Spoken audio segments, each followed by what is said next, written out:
नमस्कार प्रिय बंधुओं, आप सभी का हमारे YouTube चैनल में बहुत बहुत स्वागत है। बंधुओं, आज के इस वीडियो में आप श्रवण करेंगे बृहस्पतिवार व्रत की कथा। बृहस्पतिवार व्रत करने से देवगुरु बृहस्पति व्रतकर्ता को विद्या बुद्धि का आशीर्वाद प्राप्त कराते हैं और जिन बहनों की शादी में विलंब हो रहा है उनके शादी के योग भी बहुत जल्द बन जाते हैं। भगवान बृहस्पति देव विद्या बुद्धि मान प्रतिष्ठा और धन संपदा को देने वाले हैं। जो लोग बृहस्पतिवार का व्रत करते हैं उन्हें मनवांछित फल की प्राप्ति होती है। शास्त्रों के अनुसार बृहस्पति देव का व्रत करने से घर में सुख शांति और समृद्धि का सदा वास रहता है। तो कृपया चैनल पर नए हैं, चैनल को सब्सक्राइब कर लें, बेल आइकन को प्रेस कर दें, जिससे कि हमारे चैनल पर आगे आने वाले सभी वीडियो का नोटिफिकेशन आपको प्राप्त होता रहे।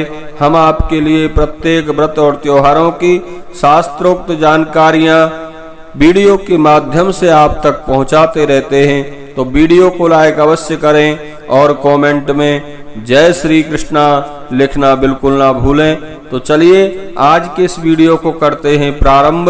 एक बार प्रेम से कहिए, बोलिए बृहस्पति देव भगवान की जय, विष्णु भगवान की जय। बंधुओं, प्राचीन काल की बात है, किसी राज्य में एक बड़ा प्रतापी और दानी राजा राज्य करता था। वह हर गुरुवार को व्रत रखकर दीन दुखियों की मदद करके पुण्य प्राप्त करता था, परंतु यह बात उसकी रानी को अच्छी नहीं लगती। वह ना तो व्रत करती थी और ना ही दान पुण्य में विश्वास रखती थी। इतना ही नहीं, वह राजा को भी ऐसा करने से मना करती थी। एक समय की बात है, राजा शिकार खेलने के लिए वन में गए। घर पर रानी और दासी थीं। उसी समय गुरु बृहस्पति देव साधु का रूप धारण करके राजा के दरवाजे पर भिक्षा मांगने के लिए आए। साधु ने जब रानी से भिक्षा मांगी तो वह कहने लगी, हे साधु महाराज, मैं इस दान और पुण्य से तंग आ गई हूँ। आप कोई ऐसा उपाय बताएं जिससे कि सारा धन नष्ट हो जाए और मैं आराम से रह सकूं। इतना सुनकर बृहस्पति देव ने कहा, देवी तुम तो बड़ी विचित्र हो। संतान और धन से कोई दुखी होता है क्या? अगर अधिक धन है तो इसे शुभ कार्यों में लगाओ, कुंवारी कन्याओं का विवाह कराओ, विद्यालय बाग बगीचों का निर्माण कराओ, जिससे तुम्हारे दोनों लोक सुधरें। परंतु साधु की इन बातों से रानी को खुशी नहीं हुई। उसने कहा कि मुझे ऐसे धन की आवश्यकता नहीं है जिसे मैं दान दूं और जिसे संभालने में मेरा सारा समय नष्ट हो जाए। तब साधु ने कहा, अगर तुम्हारी ऐसी इच्छा है तो मैं जैसा कहता हूँ वैसा ही करना। गुरुवार के दिन तुम अपने घर को गोबर से लीपना, अपने बालों को पीली मिट्टी से धोना। राजा से कहना कि वह बृहस्पतिवार के दिन हजामत बनवाए, भोजन में मांस मदिरा का प्रयोग करना, कपड़े धोबी के यहाँ धुलने डालना। इस प्रकार 7 बृहस्पतिवार करने से तुम्हारा समस्त धन नष्ट हो जाएगा। इतना कहकर साधु रूपी भगवान बृहस्पति देव वहां से अंतर ध्यान हो गए।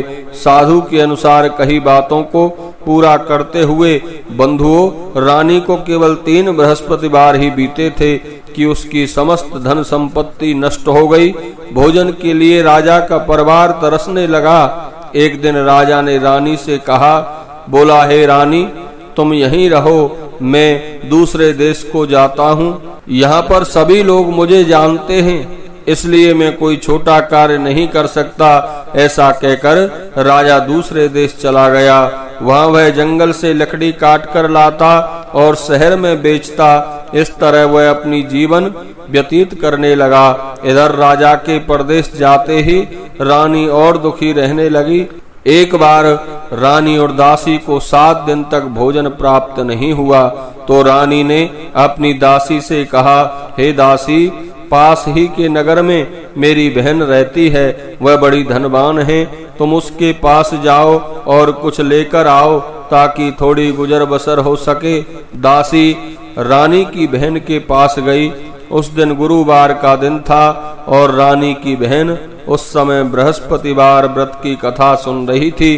दासी ने रानी की बहन को अपनी रानी का संदेश दिया, लेकिन रानी की बड़ी बहन ने कोई उत्तर नहीं दिया। तब दासी को रानी की बहन से कोई उत्तर नहीं मिला तो वह बहुत दुखी हुई और उसे क्रोध भी आया। दासी ने वापस आकर रानी को सारी बात बता दी। यह सुनकर रानी अपने भाग्य को कोसना शुरू कर दिया। उधर रानी की बहन ने सोचा कि मेरी बहन की दासी आई थी, परंतु मैं उससे कुछ बोल नहीं सकी, इससे वह बहुत दुखी हुई होगी। कथा सुनकर और पूजा समाप्त करके वह अपनी बहन के घर आई और कहने लगी, हे बहन, मैं बृहस्पतिवार का व्रत कर रही थी, तुम्हारी दासी हमारे घर आई थी, परंतु जब कथा सुनते हैं, पूजा करते हैं, तब तक कोई बात नहीं करते, इसलिए मैं कुछ बोल नहीं सकी।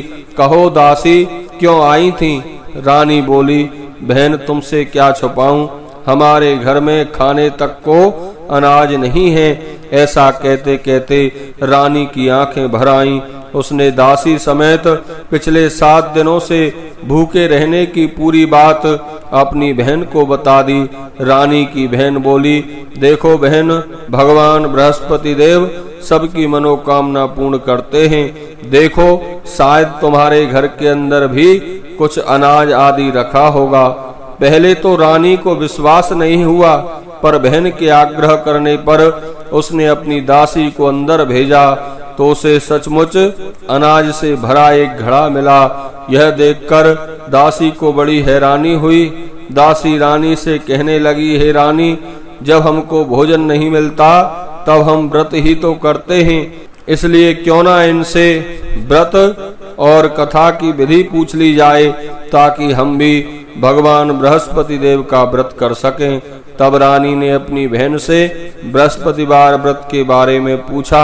उसकी बहन ने बताया, बृहस्पतिवार के व्रत में चने की दाल और मुनक्का केले की जड़ में अर्पित करते हैं तथा दीपक जलाएं, व्रत कथा सुने और पीला भोजन ही करें।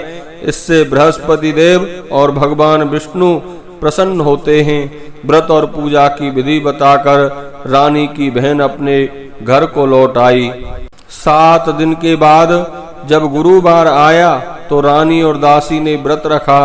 वह गुड़शाला में जाकर चना और गुड़ लेकर आई। फिर उसने केले की जड़ में विष्णु भगवान का पूजन किया। अब पीला भोजन कहाँ से लाएं, यह चिंता उन्हें सताने लगी। क्योंकि उन्होंने बृहस्पतिवार का व्रत रखा था, इसलिए बंधुओं, बृहस्पति देव उनसे प्रसन्न थे। वह एक साधारण व्यक्ति का रूप धारण कर 2 थालों में पीला भोजन दासी को दे गए। भोजन पाकर दासी प्रसन्न हुई। फिर रानी के साथ मिलकर भोजन ग्रहण किया। उसके बाद वह सभी गुरुवार को व्रत और पूजा करने लगी। बृहस्पति देव की कृपा से उनके पास फिर से धन संपत्ति आ गई, परंतु रानी फिर से पहले की तरह आलस्य करने लगी। तब दासी बोली, देखो रानी, तुम पहले भी इस प्रकार आलस्य करती थी, तुम्हें धन रखने में कष्ट होता था, इस कारण सभी धन नष्ट हो गया, और अब जब बृहस्पति देव की कृपा से धन मिला है तो तुम्हें फिर से आलस्य होने लगा है। रानी को समझाते हुए दासी कहती है कि बड़ी मुसीबतों के बाद हमने ये धन पाया है, इसलिए हमें दान पुण्य करना चाहिए, भूखों को भोजन कराना चाहिए और धन को शुभ कार्यों में खर्च करना चाहिए। इससे तुम्हारे कुल का यश बढ़ेगा, स्वर्ग की प्राप्ति होगी, पितृ प्रसन्न होंगे। दासी की बात मानकर रानी अपना धन शुभ कार्यों में खर्च करने लगी। इससे पूरे नगर में उसका यश बढ़ने लगा। बृहस्पतिवार व्रत कथा के बाद श्रद्धा के साथ बृहस्पति देव की आरती करें तथा प्रसाद वितरण करें। बोलिए बृहस्पति देव भगवान की जय, विष्णु भगवान की जय।